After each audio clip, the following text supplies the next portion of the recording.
to 10-Minute Prophecy, where we go through the prophecies of Daniel and Revelation verse by verse in bite-sized chunks. Thank you for joining us again. We hope that this journey through Bible prophecy has been enlightening, whether you are new to prophecy or have studied prophecy in the past. As always, if you haven't seen the previous presentations, please watch them as each prophecy builds on each other. The link to our playlist is down in the description below.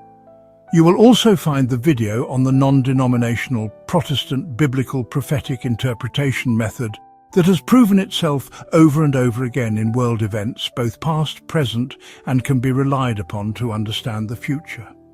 See the link in the description below. We had just finished the second angel's message and how God warns us that the false religious systems are fallen, which means that they don't lead you to Christ nor to eternal life. Here we see the third angel's message. Again, to remind everyone, these angels aren't literal beings flying across the sky, they're symbolic. Why? Because their mission is to preach the everlasting gospel to the world, and that work hasn't been given to heavenly angels, but to people. God has entrusted the preaching of the gospel to human messengers. So, these angels represent a group of believers, God's final church, faithful followers of Christ, tasked with sharing the unique truth of each message. The church, as we found out in Revelation 12, has three characteristics. It arises after 1798, it keeps the commandments of God, including the seventh-day Sabbath, and God has given it the testimony of Jesus, which is the spirit of prophecy, as it states in Revelation 19 verse 10.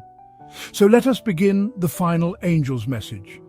Revelation 14 verses 9 to 11 state, "And the third angel followed them, saying with a loud voice, If any man worship the beast and his image, and receive his mark in his forehead or in his hand, the same shall drink of the wine of the wrath of God, which is poured out without mixture into the cup of his indignation.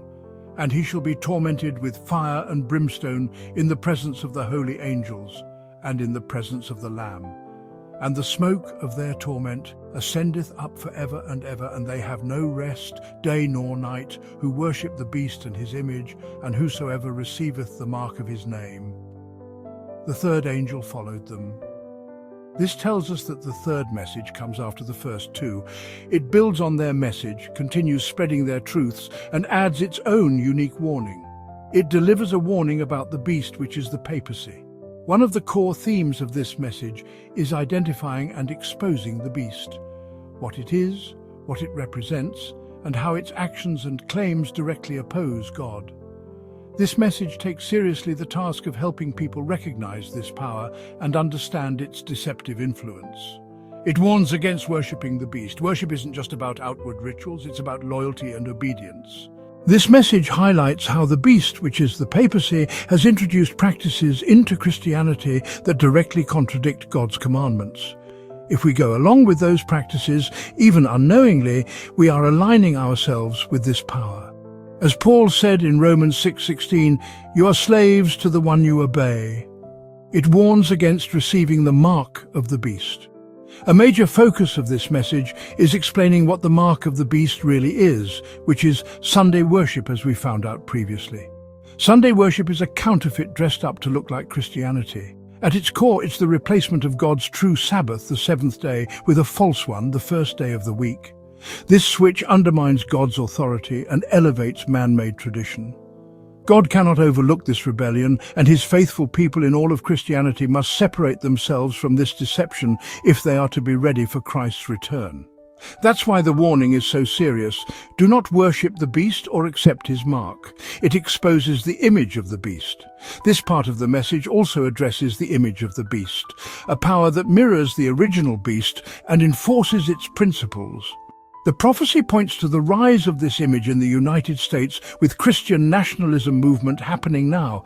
This isn't some distant event, it's unfolding right now, and we're approaching the moment of fulfillment. This message proclaimed by the final church takes this seriously and sounds the alarm to prepare people before it's too late. The outcome of the third angel's message, as described in Revelation 14:12, confirms everything we've just discussed. It results in a group of people who are identified by two key traits. They keep the commandments of God and have the faith of Jesus. This is not happening outside of Christianity, but right within its heart. And what makes this group stand out is their practice, especially when it comes to the commandments of God. What is the key difference in how Christians today relate to God's commandments? The clearest distinction lies in how the fourth commandment, the Sabbath, is observed. Some believe they are keeping it by resting and worshipping on the first day of the week, Sunday. Others are convicted that the seventh day, Saturday, is the true Sabbath commanded by God and choose to rest and worship on that day instead. This creates a sharp, visible division between the two groups. When one group is resting, the other is working. When one abstains from business and everyday labor, the other continues their normal activities. For 2 days each week, their lives diverge because of differing beliefs about one commandment, the fourth. No other commandment shows such a clear contrast in practice among Christians. The third angel's message leads its followers to honor the seventh-day Sabbath, not Sunday. Why? Because Sunday observance was already widely accepted when the message began to go out. Observing the seventh day sets this group apart.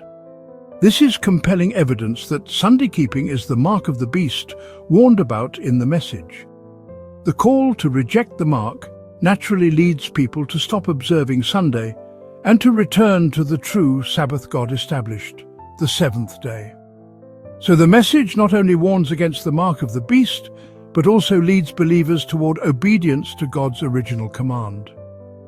The contrast is unavoidable. Sunday keeping aligns with the beast's mark, while seventh-day observance is the faithful alternative God calls his people to embrace. This fits perfectly with what we learned about the seal of God in Revelation 7. In that chapter, we saw that terms like sign, seal, mark, and token are often used interchangeably. The Bible makes it clear that God's Sabbath is his sign or mark of identification for his people. In other words, God has a seal, the seventh-day Sabbath, that marks those who are loyal to him. In contrast, the beast or papacy also has a mark, his own counterfeit Sabbath, which is the first day of the week or Sunday. These 2 days stand in direct opposition, the seventh day established by God and the first day introduced by man-made authority. In the end, all of Christendom will be divided into just 2 groups, those who are sealed with God's seal by honoring his Sabbath, and those who receive the mark of the beast by accepting a false Sabbath. This is the great issue highlighted by the third angel's message, a warning and a call to choose God's way over human tradition. It shines a light on this crucial decision and urges us to take a stand on the side of truth. Since so much importance is placed on the seventh-day Sabbath, some might ask, can someone really be considered obedient to God's commandments if they don't keep the seventh day holy? Answering that fully would mean diving deep into the whole Sabbath discussion, which isn't the main focus here. However, it's helpful to highlight some key facts that support the seventh-day Sabbath as God's true day of rest. The Sabbath was established at creation at the end of the very first week of Earth's history, Genesis 2:1-2. It was the seventh day, and it was based on an unchangeable reality. God rested on that day, making it his rest day. That fact never changes, and neither does its meaning. Unless God were to clearly reverse his decision, which he hasn't, the Sabbath remains holy. The Sabbath was given before sin entered the world, so it's not ceremonial, symbolic, or temporary. It isn't a shadow of things to come. It's part of God's perfect creation plan. Laws given before sin, such as the Sabbath, are universal and eternal, rooted in the relationship between God and humanity, not to a certain ethnic group or religion. They would have continued even if humanity had never sinned.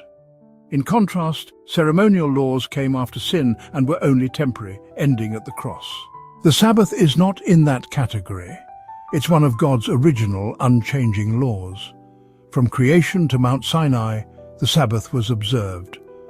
At Sinai, God gave the 10 Commandments, speaking them aloud and writing them on stone with his own finger. That placed the Sabbath at the heart of the moral law, clearly separating it from ceremonial laws. Here is where many get it wrong.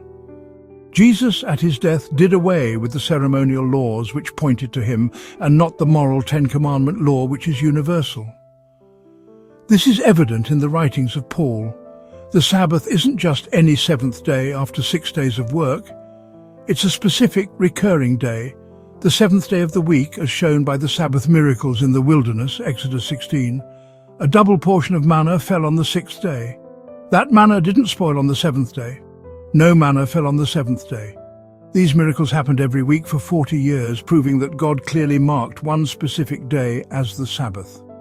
Saying that any 7th day will do is like saying we could celebrate the 4th of July on any day of the year. It just wouldn't make sense. The Sabbath is part of the moral law that Jesus said he did not come to destroy. In fact, he made it clear that not even the smallest part of the law would pass away as long as heaven and earth remain. Matthew 5:17-20. Paul also confirms this in Romans 3:31. Faith in Christ doesn't cancel God's law, it establishes it. The only laws that ended at the cross were the ceremonial ones, Ephesians 2:15, the ones that pointed forward to Jesus' sacrifice. The Sabbath was never part of that system. James refers to this same law as the royal law, God's law of liberty, and says it will be the standard of judgment at the end of time, James 2:11-12. God doesn't change his standards between different eras. The Sabbath is also the day referred to as the Lord's Day in Revelation 1:10. See more on that verse for deeper explanation. The Bible also predicts a major Sabbath revival in the last days, Isaiah 56:1-2, connected with 1 Peter 1:5. The very message we're discussing is part of that end time. Finally, in the new earth, the Sabbath will still be honored. From one Sabbath to another, God's people will come to worship before him throughout all eternity. Isaiah 66:22-23. In short, these powerful points show that the Sabbath has never been changed or abolished. Keeping the Sabbath is a key part of keeping God's commandments. It's a privilege, not a burden, a sign of loyalty to our Creator and Redeemer. Honoring it brings blessing now and prepares us for the joys of eternity. This concludes our time today. Thank you for joining us. Please join us next time when we continue the third angel's message. If you have any questions or comments, please leave them below and don't forget to like and subscribe. We look forward to seeing you again soon.